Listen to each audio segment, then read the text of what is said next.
সারদা মা, ঠাকুর, স্বামীজিকে প্রণাম, শ্রীমৎ অনির্বাণজিকে প্রণাম, অরো লাইভে সকলকে আমার ভালোবাসা জানাই। কে বাণীদির গান খুব মিস করছি। আচ্ছা, আমি ওই আমার মা সুরেন্দ্রনাথ জৌহর এর সাথে যে মায়ের যে সম্পর্ক, ভারত ভ্রমণের সময় তার মায়ের সাথে পন্ডিচারিতে তাদের দেখা, এইসব সম্বন্ধে আমি আগের দিন কিছুটা বলেছিলাম। আজকে বাকিটা বলবো। সেদিনও বলেছিলাম যে সুরেন্দ্রনাথ জৌহর সে নাকি মানে লাহোরের ন্যাশনাল কলেজে তিনি পড়াশোনা করেছেন। আসলে উনি হচ্ছেন একজন কর্মযোগী, কর্মের মাধ্যমে সে ঈশ্বরকে লাভ করেছে। তার সমস্ত কর্ম মা শ্রী অরবিন্দের পায়ে সমর্পণ করেছেন। আমরা ঈশ্বরের লেখাগুলোতেও তাই দেখব। আর এই যে এই বইটি যে বাংলা অনুবাদ করার পর পাঠ মন্দির থেকে ওই 3 মাস অন্তর অন্তর ওই পত্রিকাতে ধারাবাহিকভাবে বেরোতো। আচ্ছা আচ্ছা, সুরেন্দ্রনাথ জৌহর ছিলেন আদর্শবাদী, উদ্যোগপতি, দেশপ্রেমিক, ভগবত সেবক। আর তাকে আবার ফকিরও বলা হতো। সাধারণত ফকির কথাটা সুফিদের ক্ষেত্রে এটা পরিভাষা, অর্থাৎ যে নাকি ঈশ্বর বা আল্লাহর নামে সবকিছু সমর্পণ করেছে তাদেরই সাধারণত ফকির বলা হতো। আর সুরেন্দ্রনাথ জৌহর স্বাধীনতা সংগ্রামে সক্রিয় রূপে অংশগ্রহণ করেছিলেন, ভারত ছাড়া আন্দোলনে যোগ দিয়েছিলেন, বিদেশি বস্ত্র পরিত্যাগ এই আন্দোলনে সাড়া জাগিয়েছিলেন। তিনি জেলেও কয়েকবার গিয়েছেন। আচ্ছা, তার প্রথম লেখাটি আমি পড়ছি। তিনি প্রত্যেকটা লেখার আগে এক একটা করে তার টাইটেল দেন। যেমন শ্রী অরবিন্দের রচনা অধ্যায়ন। তিনি কি বলছেন? 40-এর দশকের গোড়ার দিকে শ্রী অরবিন্দ তার লেখা বইয়ের অনেকটাই ব্যক্তিগতভাবে আমারই নামে আশীর্বাদ জানিয়ে ও রীতিমতো অটোগ্রাফ দিয়ে আমাকে পাঠিয়েছিলেন। বইগুলো আমার এক ঘনিষ্ঠ আত্মীয় শীঘ্রই ফেরত দেবেন বলে আফ্রিকায় নিয়ে যান। আর দুর্ভাগ্যক্রমে অতি অল্প বয়সেই তিনি মারা যান। ফলে বইগুলো আর কোনোদিনই ফেরত পাওয়া যায়নি। কেবল একটাই বই, দ্য মাদার, আমার কাছে রয়ে যায়, যেটা আজও আমার কাছে আছে। এরপর থেকে মা নিয়মিতভাবে সমস্ত বই যখন যেমন ছেপে বেরিয়েছে তার আশীর্বাদ সহ আমাকে দিয়ে গেছেন, প্রতিটি রীতিমতো অটোগ্রাফ সহ। আমিও চেষ্টা করেছি আমার ঘরে কাছের আলমারিতে সেগুলোকে সযত্নে রক্ষা করতে। এখন সেগুলো মায়ের সংগ্রহশালার মাঝে যে ধ্যানকক্ষ তারই মধ্যে রাখা আছে মায়ের স্মৃতিচিহ্ন রূপে।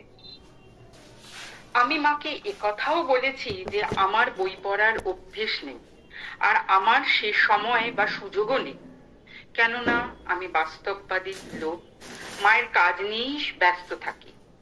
এই 30 বছরে একমাত্র বই যেটা পড়েছি তা হলো মায়ের দেওয়া দ্য মাদার। ওই বইটা পাঠের কারণ ও উৎসাহ জুগিয়েছিল উই পোকারা। মা আলমারির যে তাকগুলোতে বইগুলো ছিল তা সাফ সুতরো করতে গিয়ে দেখি দ্য মাদার বইটার আগাগোড়া উইয়ে খেয়েছে। 3 দিক দিয়ে বেশ নকশাদার আর ঢেউ খেলানো কায়দায়, তবে ঠিক লেখার বাইরের অংশটুকু একটাও অক্ষর স্পর্শ করেনি। এমনকি পৃষ্ঠা সংখ্যাগুলো অখ্যাত। এটাই ইঙ্গিত বহ হয়ে আমাকে বইটা পাঠে উৎসাহিত করলো। ভাবলাম যে উই পোকাদের যদি ওই বইটা এফোর ওফোর করার মতো সহজ বোধটুকুনি থাকতে পারে, আমারও উচিত এটার এই মাথা ও মাথা পড়ে ফেলা। মাগো, শ্রী অরবিন্দ বা তোমার রচনাবলীর মধ্যে থেকে এইটি একমাত্র বই সমস্ত জীবনে যা আমি পড়েছি। বইটা আজও আমার কাছে আছে। অবশ্যই অবশ্যই সেসব বই আমি দৌড়ে দৌড়ে এবং জায়গায় জায়গায় নিয়ে ঘুরেছি, আর লক্ষ লক্ষ টাকায় বিক্রিও করেছি।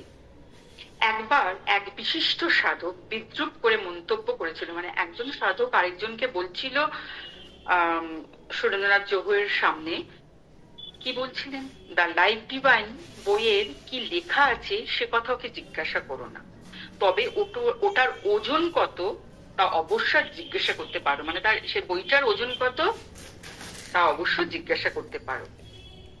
আসলে সুরেন্দ্রনাথ জহুর ছিলেন কর্মযোগী।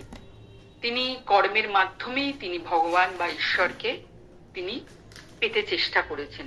তার জন্য তার বই পড়ারও অভ্যেস ছিল না, কিন্তু মাদার বইটা তিনি মানে সর্বদাই তিনি পড়তেন। এবং শ্রী অরবিন্দ অন্দরে যাওয়ার আগে তার সাধনার জন্য তিনি সবার কাছে এই মা বইটা দিয়ে গেছেন। মানে শ্রী অরবিন্দের যদি কোনো লেখা, life divine, synthesis of yoga, আরো কিছু যদি পড়তে নাও পারি, বলেছেন মাদার বইটা পড়লেই সবকিছু হয়ে যাবে। তাই সুরেন্দ্রনাথ জহুর ওই মাদার বইটাই তিনি আগাগোড়াই ফোর করে পড়েছেন। শেষবারের মতো 60-এর দশকের শেষ দিকে আর একবার মা আমাকে জিজ্ঞাসা করেন যে আমি শ্রী অরবিন্দের রচনা করেছি কিনা। আবারও আমি তাকে বলি যে মাদার ছাড়া এ যাবৎ আর কোনো বই আমি পড়িনি।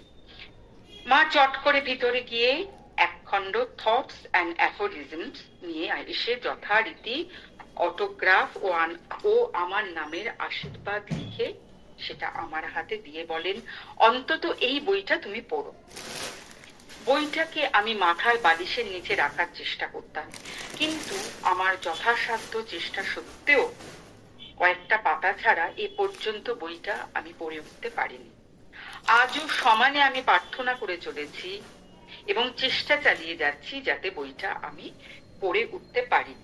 আমার অনেক মানে পন্ডিচারিক অনেক সাধকের থেকে বা মা শ্রী অরবিন্দের যারা ডিভোটি তাদের থেকে মানে শুনেছি যে সাবিত্রী তারা বুঝতে পারে না এবং অনেকে ইংরেজিতেও অতটা ভালো নয়, তাই তারা কি করতো যে মানে সাবিত্রীকে তারা ওই বালিশের কাছে রেখে তারা শুতেন, যদি মানে তার থেকেও কোনো মানে একটা কনসাসনেস তাদের মধ্যে নিশ্চয়ই ঢুকতো, শ্রদ্ধা তারা করতো, তারা বালিশের কাছে রেখে দিত, অথচ তারা কিন্তু পড়তে পারতো না। আচ্ছা, এবার আসি, তিনি লিখেছেন কোড়ে আঙুল। সুরেন্দ্রনাথ জহুর 60 বছর বয়স পর্যন্ত, উনি বলছেন 60 বছর বয়স পর্যন্ত আমি টেনিস ও ভলিবল খেলেছি। বোধহয় তারপরেও একবার তিনি তার অফিসে ওই ভলিবল খেলার সময় ভলিবলটা তার একদিন আকস্মিক ভাবে আমার বাঁ হাতের কোড়ে আঙুলের ওপর পড়ে ওটার দ্বিতীয় হাতটা সরে যায়। তিনি চিকিৎসকের কাছে যান, সে হাতটাকে যথাক্রমে বসিয়ে বাঁশের কঞ্চির ঠেকা দিয়ে ব্যান্ডেজ করে দিয়ে বলল মোটামুটি পক্ষকালের মধ্যেই সেরে যাবে, মানে ওই 10-15 দিনের মধ্যেই সেরে যাবে। এক পক্ষ পরে ওর কাছে গিয়ে ব্যান্ডেজ খোলা হতে দেখা গেল যে হাতটা জায়গা মতো বসে, আঙুলটা বেঁকে আছে। সে বলল আপনি আবার গ্রীষ্মে আসুন, আমি হাতটা ভেঙে যথাস্থানে লাগিয়ে দেব। ইত্যবসরে আমি পন্ডিচেরি আশ্রমে এসে মাকে আঙুলটা দেখিয়ে সব ঘটনা খুলে বললাম। তারপর মাকে জিজ্ঞাসা করলাম শল্য চিকিৎসকের পরামর্শ মতো হাতটাকে ভাঙিয়ে নিয়ে আবার যথাস্থানে বসিয়ে নেব নাকি। মা একটুক্ষণ ধ্যানস্থ হয়ে বললেন আবার এটা ভাঙবে কেন, থাক যেমন আছে, এতে ওটার ব্যবহারে বা কাজকর্মে কোনো বাধা হবে না। আরো বললেন অনেকেরই ওই রকম থাকে। আশ্চর্য যে ক্রমে ক্রমে আঙুলটা ভালো হয়ে উঠল, আর এখন তো সেই আঙুলে বক্রতার খুব সামান্যই চিহ্ন অবশিষ্ট আছে। মা অনেককে এরকম জানতে চাইলে চুপ করে ধ্যানস্থ হয়ে তারপর মা এরকম উত্তর দিতেন। এরপর আছে সোনা। আশ্রমের ইতিহাসে একটা সময় এসেছিল যখন মা সোনার গয়নাগাটি দান ও বিক্রি করে দিতে মনস্থ করেন। তার এই প্রক্রিয়ায় পন্ডিচেরির আশ্রমের অনেকেই সোনার গয়নাগাটি বিলিয়ে বেরাচ্ছিলাম, সেই তারপরে এই ধাক্কায় রেকর্ডিংটা আমার করবো বলে পরিবারেও আমি এখন সকল ঠিক করেছি, যা সদস্যকে পাবো সোনার সব গয়না রেকর্ডিং দেওয়া করবো। হয়। আমার স্ত্রীকে, মেয়েদের ও ছেলেদেরও। তারা সকলেই বেজায় খুশি, কিন্তু এমনই কপাল আমার যে আমাকে এর বিন্দু বিসর্গ জানানো হয়নি। আমি মায়ের কাছে আসতে মা বললেন, সবাইকে আমি সোনার গয়না দিয়েছি, কিন্তু তুমি তো জানি তুমি সোনা পছন্দ করো না। তাহলে তোমায় কি দিই বলো তো? আচ্ছা দাঁড়াও, তোমার জন্য একটা জিনিস আনছি বলে মা ভিতরে ঢুকে গেলেন। ফিরে এসে মা বললেন, আমি তোমাকে একটা ঘড়ি দিচ্ছি, যা দুর্লভ শিল্প সামগ্রী বিশেষ। দেখো এটা কি বড়, এটা আমার পিতামহের, তিনি এটা আজীবন ব্যবহার করেছেন। সম্ভবত এটা তিনি পকেটে রাখতেন। আমার বাবা এটা উত্তরাধিকার সূত্রে পান। আমার হাতে যে এটা কিভাবে এলো তা আমার আর আজ মনে নেই, আর সেটি এখন আমি তোমাকে দিচ্ছি। এটা সোনার তৈরি। এটা পেয়ে সুরেন্দ্রনাথ জোহর বলছেন, আমি খুবই খুশি হলাম, কিন্তু অচিরেই তা আমার হস্তচ্যুত হলো, আর ওটা যে এখন কোথায় আছে তা আমার মনে নেই। তবে আমি নিশ্চিত যে ওটা কোনো নিরাপদ হাতেই আছে। মানে কেউ হয়তো নিয়ে গেছে, তাই সে নিশ্চিত যে ওটা কোনো নিরাপদ হাতেই আছে। এরপরে তিনি সোনার আংটি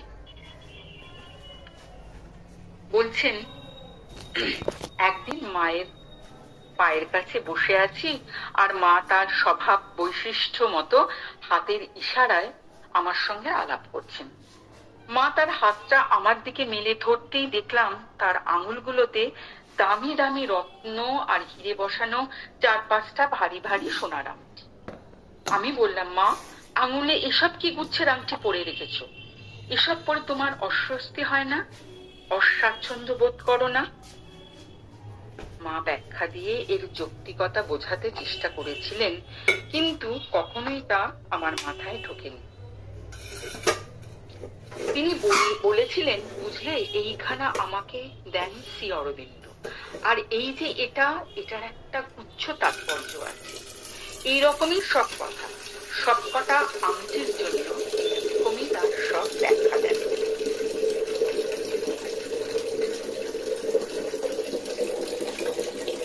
এবার গাড়ি চালানো, মানে সুরেন্দ্রনাথ জোহর বলছেন, সম্ভবত আমার 60 বছর বয়সে মাকে একবার আমি জিজ্ঞাসা করেছিলাম, মা গো, আমার 60 বছর হয়ে গেল, এরপর বোধহয় আমার আর গাড়ি চালানো ঠিক না, কি বল? আমি বুঝিয়ে বলতে চেষ্টা করলাম যে কখনো কখনো গাড়ি চালাতে চালাতে আমি একই সঙ্গে অনেক বিষয় ভাবতে থাকি, আর মনে হয় ক্রমশ আমার একাগ্রতার শক্তি নষ্ট হয়ে যাচ্ছে। মানে গাড়ি চালাতে চালাতে অনেক সময় অন্যমনস্ক হয়ে যাওয়া হয়। তো সেই কথাই বলছেন যে বিভিন্ন চিন্তার বিষয় সে ভাবতে থাকে। মা বললেন, হ্যাঁ আমি জানি, কিন্তু তোমার গাড়ি চালানো বন্ধ করা উচিত হবে না। অভ্যাসটা তোমার রাখতেই হবে, তাতে তোমার ভালো হবে। আর তাই আমি গাড়ি চালানো অব্যাহত রাখলাম। আজও সেই 77 বছর বয়সেও আমি আমার গাড়ি চালানোর লাইসেন্স আছে, কিন্তু আমার চোখে ছানি পড়ায় আজকাল আমি খুব কমই চালাই। এরপর আসছে অনাবশ্যক জটিলতা। একদিন আমার মেয়ে তারা মায়ের কাছে গেছে। মা একটু সুদৃশ্য কার্ডে কিছু একটা লিখছিলেন। তারাকে দেখে বললেন, আমি এটা বিশেষভাবে তোমার বাবার জন্যই লিখছি। তিনি লেখাটা শেষ করে তারার হাতে দিয়ে বললেন, এটা তোমার বাবাকে দিও। এবং মায়ের স্বহস্তাক্ষরে লেখা সেই মূল কার্ডটা আজও আমার কাছে আছে। নিচে তার প্রতিলিপি দিলাম। মা সেটা কি লিখেছেন? মা লিখেছেন, জীবনটা অত্যন্ত সহজ সরল হতে পারত যদি মানুষের মনের মাঝে গাধাগুচ্ছের অনাবশ্যক জটিলতার অনুপ্রবেশ না ঘটত, জীবনটা অত্যন্ত সহজ সরল হতে পারত যদি মানুষের মন এর মাঝে গাদাগুচ্ছের অনাবশ্যক জটিলতার অনুপ্রবেশ না ঘটাত।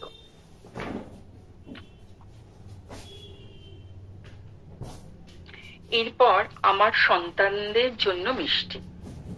তা আমার সম্পর্কের গোড়ার দিকে আমি আমার সন্তানদের জন্য বড় এক ঝুড়ি দিল্লির মিষ্টি নিয়ে গিয়ে মায়ের হাতে দিই। ওনার ছেলেমেয়েরা সবাই পন্ডিচারিতেই পড়াশোনা করেছেন। মা ঝুড়িটা খুলে দেখেন যে ঝুড়ির ভিতর মিষ্টিগুলো খবরের কাগজ দিয়ে মোড়ানো। তিনি তৎক্ষণাৎ কাছেই দাঁড়ানো একজনকে ডেকে ঝুড়িটা তার হাতে দিলেন ফেলে দেবার জন্য। মা বললেন, দেখো গো, খবরের কাগজে জড়ানো মিষ্টি বাচ্চাদের খেতে দেওয়া যায় না। যে কালিতে কাগজ ছাপা হয় তা বিষাক্ত, আর খবরের কাগজ সবসময় ময়লা হয়। এই ঘটনাটা আমার কাছে মোটামুটি একটা সতর্কবাণী হয়ে রইল। আমি অনুভব করলাম যে ছেলে মেয়েরা যখন মায়ের কাছে আছে তখন দিল্লি থেকে মিষ্টি আনা হবে কেন, এটা উনি রিয়েলাইজ করলেন।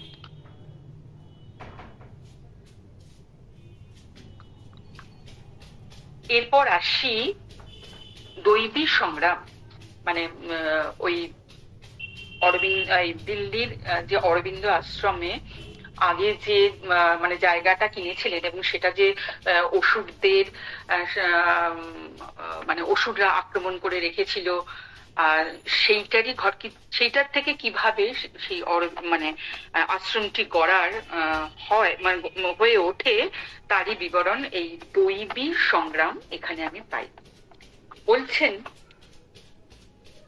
সুরেন্দ্রনাথ জোহর, শুরুতেই বলে রাখা ভালো যে এখানে আশ্রম প্রতিষ্ঠার ব্যাপারে কোনো পূর্ব ভাবনা কি ধারণা কিংবা কোনো স্বপ্ন বা কোনো কিছুই ছিল না।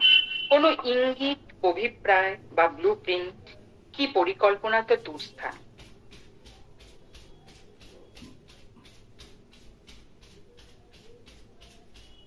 কিন্তু এর সত্ত্বেও যে দীর্ঘ আঁকাবাঁকা পথ পেরিয়ে আজ যেখানে এই আশ্রম, সেই সম্পত্তিটি শেষ পর্যন্ত হাত বদল হয়েছিল, সে কথা আজ মনে পড়লেই পরিষ্কার বুঝতে পারি যে গোটা ব্যাপারটাই দৈবী ভাবনা ও পরিকল্পনা অনুসারে ছুঁকে নেওয়া এক চমৎকার প্রক্রিয়ার অমোঘ পরিণতি। মনে হয় দেবতারা বুঝি চেয়েছিলেন এই জমিটুকুকে পবিত্র কাজে লাগাতে, কিন্তু সম্ভবত এর অপরিচ্ছন্ন পরিবেশের কারণেই অশুভ শক্তিরা এই পতিত জমিটুকুর প্রতি আকৃষ্ট হয়ে তা দখল করে বসে। তখন এর সমস্তটা জুড়ে ছিল রাজাদের আর তাদের রাজত্বের ধ্বংসাবশেষ, যত সব জীর্ণ মন্দির, মসজিদ আর যত ভগ্নপ্রায় দুর্গ। এইদিকে দেবতারাও এই জায়গাটার প্রতি ঠিক ততটাই আকৃষ্ট হয়েছিলেন, কেননা দৈবী ছক ও পরিকল্পনা অনুসারে এটা একটা যুগান্তকারী ভূমিকা পালনের জন্য নিয়তি নির্ধারিত হয়েছিল।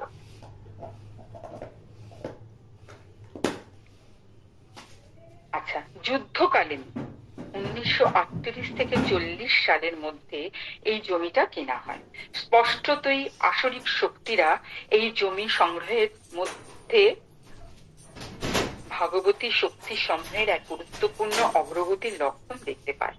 ফলে একেবারে শুরু থেকেই ওরা এর উন্নয়নের কাজে বাধা দিতে থাকে।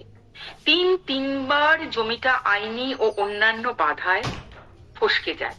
অবশেষে যদিও বা এক বিশাল ধাঁচা তৈরি হলো, স্থপতি ও ইঞ্জিনিয়াররা এসে দেখে শুনে রায় দিলেন যে এর নকশা ও নির্মাণ সম্পূর্ণ ত্রুটিপূর্ণ ও বিপজ্জনক। ফলস্বরূপ ওই বাড়িটার পরবর্তী পর্যায়ের কাজ বন্ধ করে দিয়ে ওর পাশেই একটা নতুন বাড়ি তৈরি শুরু হলো। এই দ্বিতীয় বাড়িটার ক্ষেত্রেও মাঝপথে এসে যত রকম সব সমস্যা, কখনো স্থাপত্য বিষয়, কখনো অর্থনৈতিক, কখনো বা সরকারি, এসে দেখা দিতে শুরু করলো। ফল হলো বিলম্ব আর হতাশা। বাড়ি তৈরি শেষ। এবার চেষ্টা হলো এটাকে সামাজিক রাজনৈতিক ও পরিশেষে মানব হিতকর কর্মকাণ্ডে ব্যবহার করার। কিন্তু সব চেষ্টাই বিফল হলো। বাড়িটা আর তার সংলগ্ন জমিটুকুকে পর্যায়ক্রমে হাসপাতাল, সেবা সদন, কৃষি খামার, ছাত্রাবাস, বিমান চালকদের বিশ্রামাগার ও এমনকি মার্কিন সৈন্যদের ব্যারাক হিসেবে ব্যবহারের চেষ্টা করা হলো। কিন্তু সব পরিকল্পনাই ভেস্তে গেল। 1947 সাল থেকে দেশভাগের পরিণামে পাকিস্তান থেকে দিল্লিতে আগত লক্ষ লক্ষ উদ্বাস্তুদের আশ্রয় সংস্থানের সমস্যাটা ভয়াবহ আকার নেয়। যেখানে যত মাথা গোজার মতো ঠাঁই ছিল সব দখল হয়ে যায়। এমনকি স্মৃতিস্তম্ভ ও রাস্তাগুলো বাদ যায়নি, বাদ ছিল শুধু এই বাড়িটা। ওখানে একটা 200 ফিট গভীর নলকূপ খুঁড়েও পরিত্যক্ত হয়, কেননা সুপেয় ও পর্যাপ্ত জলের সন্ধান পাওয়া যায়। ফুল গাছ, অন্যান্য গাছগুলির কথা তো বাদই দিলাম। এই জমিটা যেন এক গাছা ঘাসকেও সইতে পারত না। মানুষ তো দূরস্থান, এখানে এমনকি গবাদি পশুরাও টিকতে পারত না। কয়েক বছরের সংক্ষিপ্ত অবকাশে 18টা গরু ও বাছুরের একটা দল ডাকাতি হয়ে নিখোঁজ হয়ে যায় ওখান থেকে। এইভাবেই দীর্ঘ সম্মিলিত শ্রম, উপর্যুপরি প্রয়াস ও বহু বছরের সব পরিকল্পনা ভেস্তে যায়। জায়গাটা বহু বছর যাবৎ সম্পূর্ণ পতিত হয়ে রইল। অন্ধকারচ্ছন্ন, বুনো আগাছায় আবৃত আর যত ধ্বংসস্তূপ পরিবেষ্টিত এই জায়গাটা হয়ে উঠল সেই সব নীচ, দুষ্ট আর ভয়ানক সব প্রাণীদের প্রিয় প্রিয় বিচরণ ক্ষেত্র। যাদের জন্ম, পালন পোষণ ও পুষ্টি হয়েছে অন্ধকার, নিদারুণ দুঃখ আর বিষাদের মধ্যে। যাদের জন্ম, পালন পোষণ ও পুষ্টি হয়েছে অন্ধকার, নিদারুণ দুঃখ আর বিষাদের মধ্যে, হয়ে উঠল যত ডাকাত আর বেপরা লোকদের আড্ডা, ইঁদুর, বাদুড় আর পেঁচাদের আস্তানা, সাপেদের আতুর ঘর আর শেয়ালের ডাক পাড়ার জায়গা। অপশক্তিদের এর চেয়ে ভালো প্রতীকী প্রকাশ বুঝি আর হয় না। এবার একটা ব্যাপার ঘটলো যা ব্যাখ্যার অতীত। 1942-এর সেই উথাল পাথাল সময়ে জেলে একজনের সঙ্গে আমার পরিচয় হয়। পরবর্তীকালে যার সম্পর্কে খুব কিছু শুনিনি, সাক্ষাৎ হয়েছিল আরো পরবর্তীকালে যার সম্পর্কে খুব কিছু শুনিনি, সাক্ষাৎ হয়েছিল আরো কম। 1955 সালে সেই তিনি একদিন হঠাৎ করে আমার বাড়ি এসে হাজির। এই লোকটি সম্পর্কে সবচেয়ে অদ্ভুত ব্যাপার হলো, জেলে যে সময় ওর সঙ্গে প্রথম পরিচয় হয় সেই সময় পুলিশ ওর পরিচয় অর্থাৎ ওর নাম, ঠিকানা, পেশা ইত্যাদি জানতে সম্পূর্ণ ব্যর্থ হয় এবং ওর বিরুদ্ধে কোন রকম নির্দিষ্ট অভিযোগ আনতে অপরাগ হয়। বাহ্য দৃষ্টিতে সর্বত্রভাবেই তিনি একজন খেপাকেটো। তার সঙ্গে প্রথম দেখা হবার সময় তিনি আমায় বললেন যে তিনি ঈশ্বরের দূত। তারপর এই এত বছর ধরে আমি তার গতিবিধি ও অন্যান্য বিস্তারিত বিবরণ জানতে চেষ্টা করেছি, কিন্তু প্রায় কিছুই জানতে পারিনি। যাই হোক, তিনি বললেন যে বর্তমানে তিনি এসেছেন একটা নির্দিষ্ট লক্ষ্য নিয়ে, সেটা হলো আসরিক দখলদারদের এটাকে মুক্ত করা। সেই সন্ধ্যায় তিনি ওই পরিত্যক্ত জায়গাটায় চলে গেলেন। পরদিন খুব সকালে যখন তাকে দেখলাম, তার সে কি বিভৎস মূর্তি, নিঃশেষিত দেহ, ছিন্ন ভিন্ন পোশাক আর তার দীর্ঘ দাড়ি ও কেশ সম্পূর্ণ এলোমেলো। তিনি বললেন যে অশুভ শক্তিদের ক্ষমতার যে আগাম অনুমান তিনি করেছিলেন, প্রকৃতপক্ষে তা অনেক বেশি হওয়ায় তাকে অতি প্রচন্ড যুদ্ধ করতে হয়েছে। কিন্তু আমি ওদের কাবু করব, মানে ভদ্রলোকটি বললেন আমি ওদের কাবু করব, ওদের আমি হারাবোই হারাবো। এই বলে দৃঢ় সংকল্প নিয়ে তিনি চলে গেলেন। পরদিন সকালে তিনি আবার আমার বাড়িতে এলেন। এইবার তার অবস্থা নিতান্তই শোচনীয়। তাকে এতটাই বিধ্বস্ত ও মুহ্যমান দেখাচ্ছিল, কিন্তু তার চোখ দুটোতে বিচ্ছুরিত হচ্ছিল জয়ের এক অত্যুজ্জ্বল আভা। আবেগ মথিত কণ্ঠে তিনি বললেন, ওরা অতি প্রবল প্রতিরোধ খাড়া করেছিল এবং মরণপণ যুদ্ধ করেছে, কিন্তু ওদের দিন শেষ। ওদের আস্তানা থেকে ওদেরকে পুরোপুরি চিরতরে উৎখাত করা হয়েছে। জায়গাটা এখন নিষ্কণ্টক ও দিব্য অবতরণের জন্য তৈরি। এই রহস্যজনক জয়ের অল্পকাল পরেই দিল্লি পুলিশের কাছ থেকে একটা অনুরোধ এলো। ওরা ওই জায়গাটার সংলগ্ন সম্পূর্ণ এলাকাটা ছানবিন করতে চায়, মানে ছাউনি করতে চায়, আর সেই সূত্রেই ওই বাড়িটায় পুলিশ শিবির স্থাপন করতে চায়।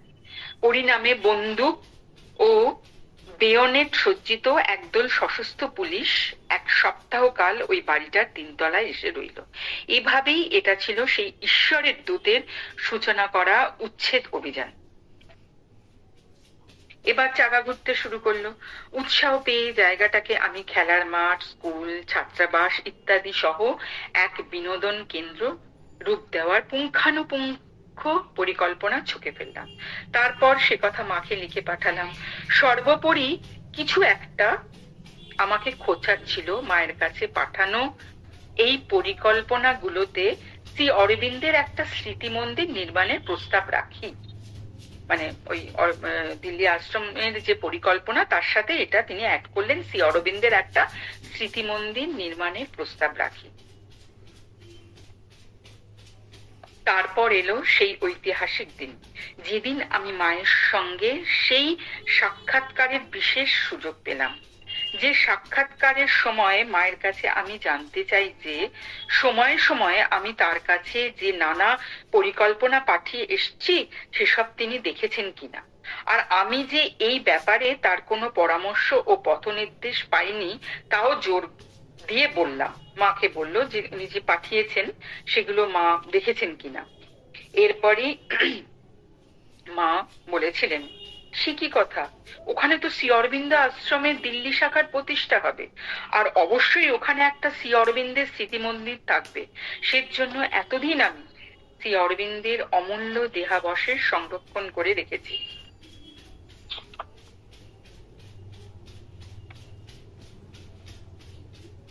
এই গুরুত্বপূর্ণ কথা কটা শোনার পর বেশ কিছুদিন আমি একটা ঘোরের মধ্যে ছিলাম।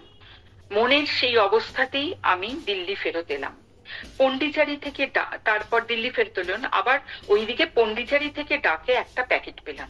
খুলে দেখি শ্রী অরবিন্দের স্মৃতি মন্দিরের একটা পরিকল্পনা, যা কিনা যাবতীয় নির্দেশ নকশা সহ সমস্ত খুঁটিনাটি বিষয়ে পর্যন্ত একেবারে সম্পূর্ণ।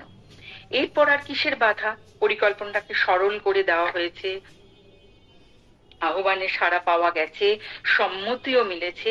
এবার যা করতে লাগলো তা আগে যা ঘটেছিল তার সম্পূর্ণ বিপরীত।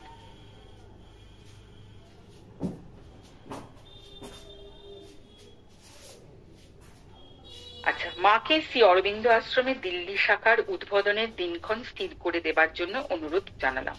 তৎক্ষণাৎ তিনি ঠিক করে দিলেন 12ই ফেব্রুয়ারি 1956। আমি বললাম, মাগো 21শে ফেব্রুয়ারি করলে না কেন? ওটা তো তোমার জন্মদিন। মা বললেন, 12 আর 21 একই হলো, ওরা অভিন্ন, কোথাও পার্থক্য নেই। মানে 1 আর 12 আর 2 1, দুটোই মানে অভিন্ন, কোথাও পার্থক্য নেই। তিনি আরো বললেন, ওই দিন 12 জন মিলে ধ্যানে বসুক। প্রাচীন বিশ্বাস হলো কোনো পবিত্র প্রার্থনায় 12 জন সমবেত হলে তা মঞ্জুর হয়।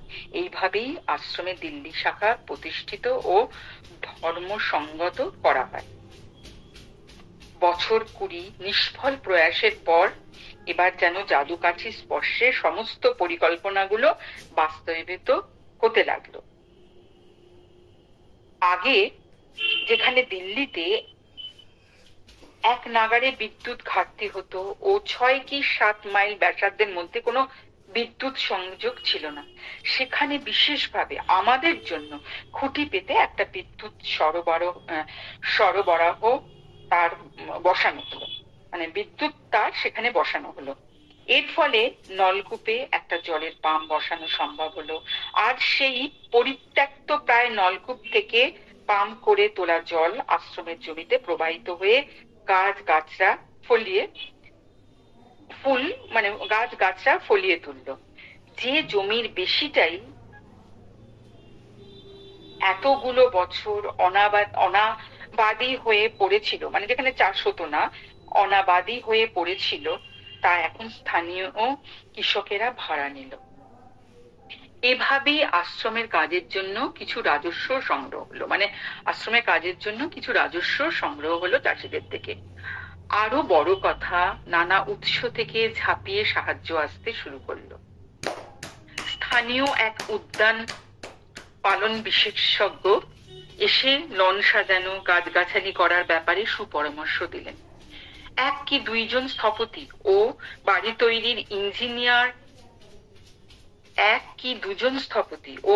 তৈরির ইঞ্জিনিয়ার তো অকাতরে কেবল তাদের মূল্যবান পরামর্শ দিলেন না, শ্রী অরবিন্দের মর্মর স্মৃতি মন্দির নির্মাণের পরিকল্পনা করা ও তার তদারক করার কাজে তাদের সময়ও দিলেন।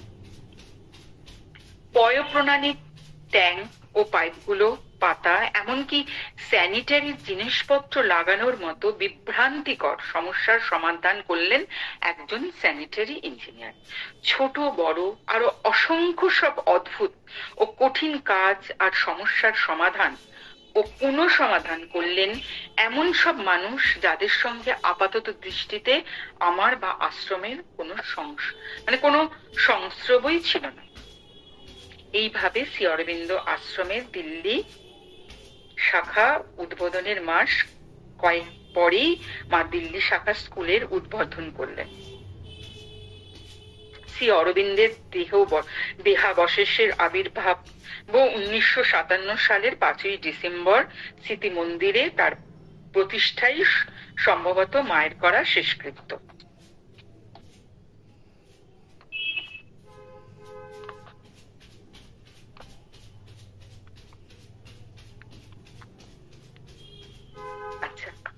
তারপরটি হচ্ছে শ্রী অরবিন্দ বিশ্ববিদ্যালয় কেন্দ্র।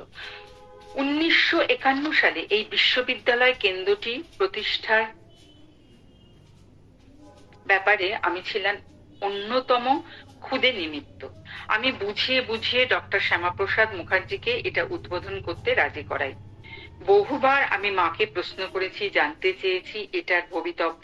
মাও সবসময় চেষ্টা করেছেন আমাকে তা ব্যাখ্যা করতে। শেষকালে তিনি যে চিঠিটা পাঠালেন তা আমি নিচে তুলে দিচ্ছি। সুরেন্দ্রনাথকে, মা লিখেছেন, সুরেন্দ্রনাথকে, আমি সম্পূর্ণ নিশ্চিত, আমি পূর্ণ আস্থাবান ও মনে আমার সন্দেহের লেশমাত্র নেই যে এখানে যে বিশ্ববিদ্যালয়টি প্রতিষ্ঠা হচ্ছে তা পৃথিবীতে জ্ঞান চর্চার শ্রেষ্ঠ পীঠস্থান হয়ে উঠবে। 50 বছর লাগতে পারে, হয়তো 100 বছরও লাগতে পারে, এবং আমি থাকবো কিনা তা নিয়ে তোমার সংশয়ও থাকতে পারে। আমি থাকতেও পারি, নাও থাকতে পারি, কিন্তু আমার এইসব সন্তানরা থাকবে আমার কাজ সম্পন্ন করার জন্য।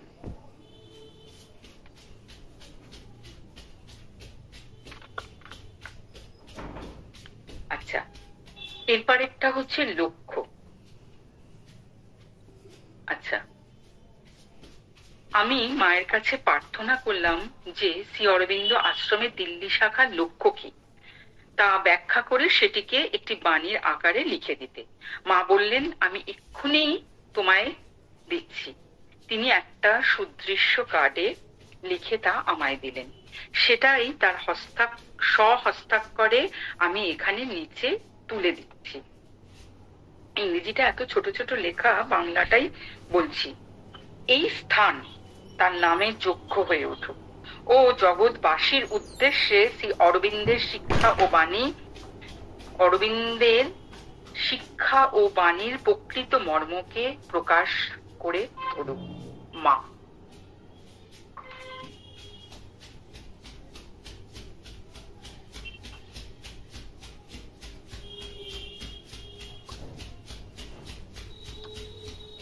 আচ্ছা, এরপর হচ্ছে পান্থশালা। আশ্রমে দর্শনে গিয়ে প্রণামের জন্য সিঁড়ির ধাপে মায়ের সামনে দাঁড়িয়ে আছি। মা বললেন, তুমি এসেছো, ভালোই হয়েছে। তোমাকে খুব জরুরি কিছু নির্দেশ দেবার আছে। দেখো দেখো, এই বলে মা কেবলই দ্বিধা করতে লাগলেন, আর শেষ পর্যন্ত কিছুই বলে উঠতে পারলেন না। অবশেষে বললেন, তোমায় মুখে বললে তুমি ভুলে যাবে, সুতরাং ভালো হলো আমি তোমায় তা লিখে পাঠিয়ে দেব। তা কি লিখে পাঠালেন? লিখলেন, সুরেন্দ্রনাথ, আশ্রমের দিল্লির শাখাকে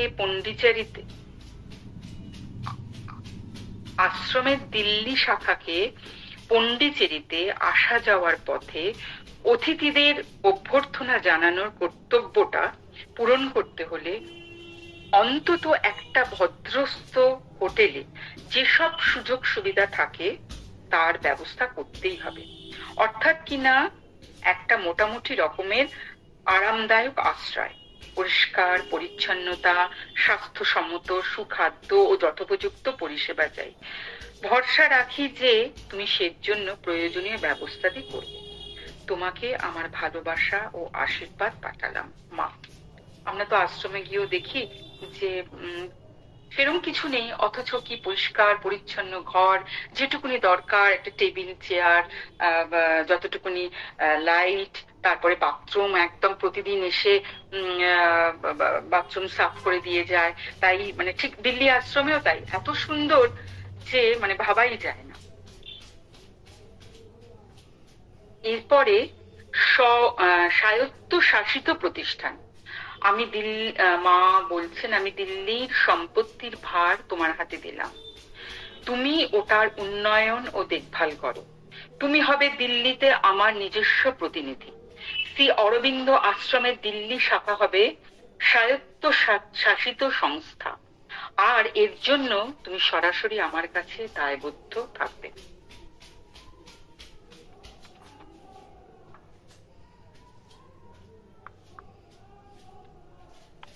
আচ্ছা, এবার হলো সাধক বৃন্দ। আমি বললাম, মা গো, দিল্লি আশ্রমে সাধকদের কিসের ভিত্তিতে নেওয়া হবে? মা বললেন, কেন, যে কেউ আশ্রমে ঠাঁই চাইবে, তুমি তাকে এখানে নিয়ে আসবে আর আমি সিদ্ধান্ত নেব। কি কঠিন কাজ রে বাবা! প্রতি দর্শনে 2-3 জন, এমনকি কখনো কখনো 4 জন লোকও নিজের খরচে দিল্লি থেকে আশ্রমে নিয়ে আসি ও একে একে মায়ের সামনে হাজির করি। মা তীক্ষ্ণ দৃষ্টিতে তাদের ওফর করেন, যেন তাদের এক্সরে করছেন, আর আমি দাঁড়িয়ে দাঁড়িয়ে আকুল প্রত্যাশায় তা লক্ষ্য করতে থাকি। কিন্তু প্রতিবারই ফল হয় এই যে কোনো না কোনো কারণ ব্যাখ্যা ছাড়াই শেষ পর্যন্ত তিনি প্রত্যেককেই বাতিল করে দেন। এইরকমই চলছিল বছর 2-3। একজনও অনুমোদন পায়নি, ফলে কাউকেই নেওয়া হয়নি। আমি তখন মাকে বললাম, এইভাবে কি করে চলবে? মা বললেন, আমি সেটা বেশি ভালো বুঝি, আর যে ক্ষমতাটা আমি ব্যবহার করি সেই একই ক্ষমতা শিগগিরই তোমাকে দেব। মানে মা কোনো লোকের মানে অন্তর্দৃষ্টিটা দেখতে পান, তাই যাদেরই নিয়ে এসছেন তাদের অন্তর্দৃষ্টি তিনি দেখে বলেছেন, না, এদের নেওয়া হবে না। এবং বললেন যে এই যে ক্ষমতাটা, এটা আবার মা এই সুরেন্দ্রনাথ জহরকেও দিয়ে দেবেন, শেখাবেন। আচ্ছা, এরপরে হচ্ছে স্কুল। আশ্রমের উদ্বোধন হবার অল্পকাল পরই আমি মায়ের কাছে জানতে চাইলাম যে দিল্লিতে ছোট করে একটা স্কুল চালু করতে পারি কিনা। যদিও দিল্লির জনবসতিপূর্ণ এলাকা থেকে বাড়িটা বহু দূরে, তবুও স্কুলটা ক্রমে ক্রমে বেড়ে উঠতে পারে। মা বললেন, ঠিক আছে, স্কুলটার নাম হবে শ্রী অরবিন্দ আশ্রম দিল্লি শাখা স্কুল।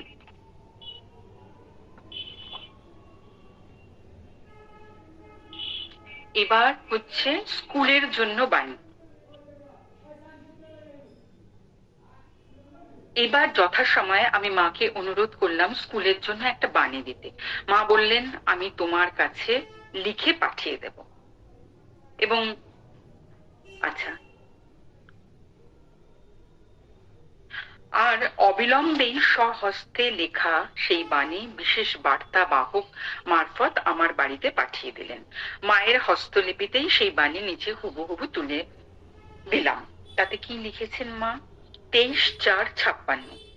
পৃথিবীতে এক নতুন আলোর আবির্ভাব ঘটেছে। আজকে উদ্বোধন হওয়া এই নতুন বিদ্যালয়টি এর দ্বারাই পরিচালিত হোক। আশীর্বাদ, মা।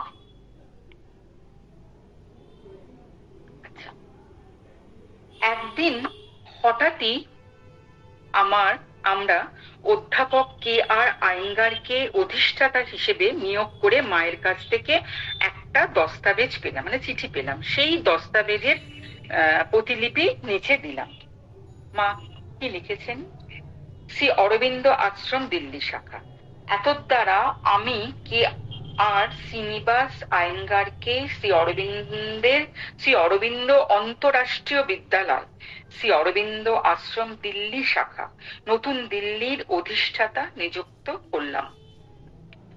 এর সাথে তিনি শ্রী অরবিন্দের একটি বাণীও লিখে দিয়েছেন। কি লিখেছেন?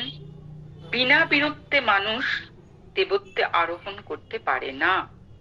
সাহস, কর্মক্ষমতা ও শক্তি, এইগুলি ক্রিয়ারত দৈব প্রকৃতির বুনিয়াদী গুণাবলীর অন্তর্ভুক্ত। অর্থাৎ বিনা পরিশ্রমে কিছুই হয় না। সাহস চাই, কর্মক্ষমতা চাই ও শক্তি চাই। এইগুলি ক্রিয়ারত দৈবী প্রকৃতির বুনিয়াদী গুণাবলীর অন্তর্ভুক্ত শ্রী অরবিন্দ। তারপরে নিচে লিখছেন, সুরেন্দ্রনাথকে ভালোবাসা, আশীর্বাদ সহ মা, শুভ জন্মদিন।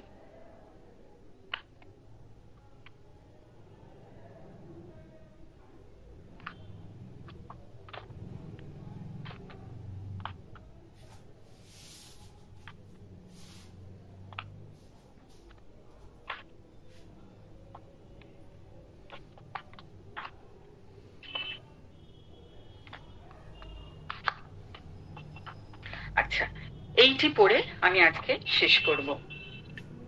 স্বপ্ন। একদিন সিঁড়ির ধাপে মায়ের কাছে গেছি প্রণাম সারতে। মা সঙ্গে সঙ্গে বললেন, আমি একটা আশ্চর্য স্বপ্ন দেখেছি, তোমাকে বলবো। তারপর তিনি বললেন, না, আমি ওটা লিখে দেব, তাহলে অল্প দিনেই সকলেই ওটা পেয়ে যাবে। কি সেই স্বপ্ন? আচ্ছা, পৃথিবীতে কোথাও একটা এমন জায়গা থাকা উচিত যা কোনো দেশেই তার একান্ত নিজস্ব সম্পত্তি বলে দাবি করতে পারবে না। মানে কোনো দেশেই কি বললেন, যে পৃথিবীতে কোথাও একটা এমন জায়গা থাকা উচিত যা কোনো দেশই তার একান্ত নিজস্ব সম্পত্তি বলে দাবি করতে পারবে না। এমন একটা জায়গা যেখানে আস্পৃহায় আন্তরিক সমস্ত শুভবুদ্ধি সম্পন্ন মানুষ বিশ্ব নাগরিক হিসেবে স্বাধীনভাবে বসবাস করতে পারবে। তারা একজন একক কর্তার শাসন মেনে চলবে, তা হলো পরম সত্যের শাসন।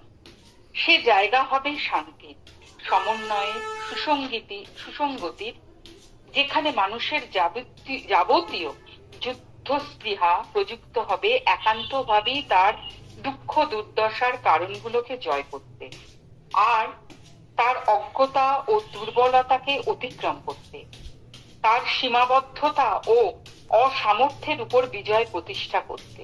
এমন জায়গা যেখানে কামনা বাসনার তৃপ্তি আর পার্থিব সুখ আহ্লাদের চেয়ে আত্মার প্রয়োজন ও প্রগতির চিন্তাই প্রাধান্য হবে। মানে এমন জায়গা যেখানে কামনা বাসনার তৃপ্তি আর পার্থিব সুখ আহ্লাদের চেয়ে আত্মার প্রয়োজন ও প্রগতির চিন্তাই প্রাধান্য হবে। এখানে শিশুরা নিজেদের আত্মার সঙ্গে সংযোগ ছিন্ন না করে সর্বাঙ্গীন ভাবে বাড়তে ও বিকশিত হতে পারবে। পরীক্ষা পাশ করে তারা শংসাপত্র ও পদলাভ করবে, এই উদ্দেশ্যে তাদের শিক্ষা দেওয়া হবে না, হবে তাদের প্রচ্ছন্ন গুণগুলোকে পরিপুষ্ট করার জন্য ও নতুন গুণের উন্মেষ ঘটানোর জন্য। অর্থাৎ পরীক্ষার পাশ বা রেজাল্ট বা পদলাভ এর জন্য এখানে শিক্ষা দেওয়া হবে না। কি হবে না, হবে তাদের প্রচ্ছন্ন গুণগুলোকে পরিপুষ্ট করার জন্য ও নতুন গুণের উন্মেষ ঘটানোর জন্য। প্রত্যেকেরই শারীরিক প্রয়োজনগুলি সমানভাবে মেটানো হবে। পেইন্টিং, স্থাপত্য, গান বাজনা, সাহিত্য ইত্যাদি সব রকম শৈল্পিক সৌন্দর্য সকলেরই থাকবে সমান অধিকার।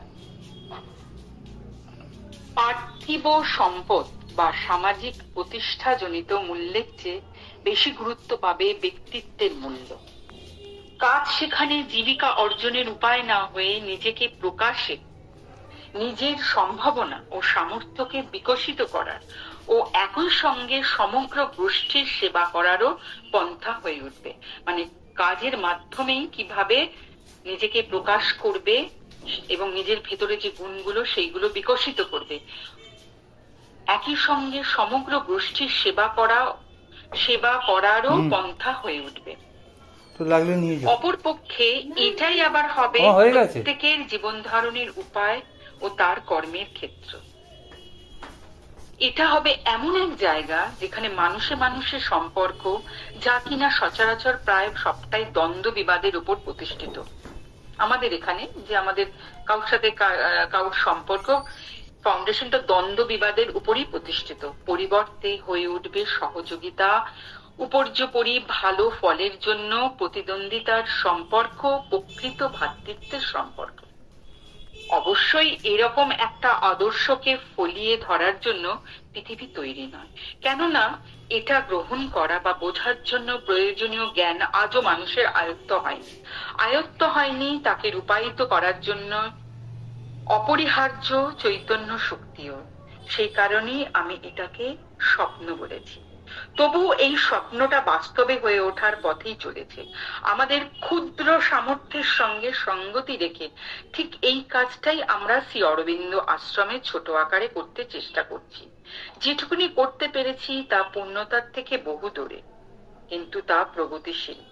অল্পে অল্পে আমরা লক্ষ্যের দিকে এগিয়ে চলেছি। আমাদের অরবিল্ল ঠিক এই উদ্দেশ্য নিয়েই তৈরি হয়েছে শ্রী অরবিন্দ আশ্রমের মতো। তিনি কর্মযোগী, তিনি কর্মের মাধ্যমে মায়ের কাজ করেছেন, মাকে তার এই কাজগুলো সমর্পণ করেছেন তার ফলাকাঙ্ক্ষা নাম করে। এটা তো আমাদের গীতারই সেই শ্রী কৃষ্ণের অর্জুনকে বলেছেন, তা আমরা তাকে কর্মযোগী হিসেবে পাই। এই বলে আজকে আমি শেষ করলাম।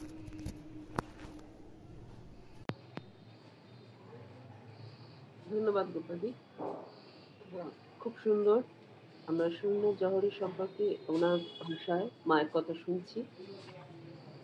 কারো কিছু বলার থাকলে অবশ্যই বলতে পারেন, নাহলে আমরা অনুষ্ঠান এখানেই শেষ করি।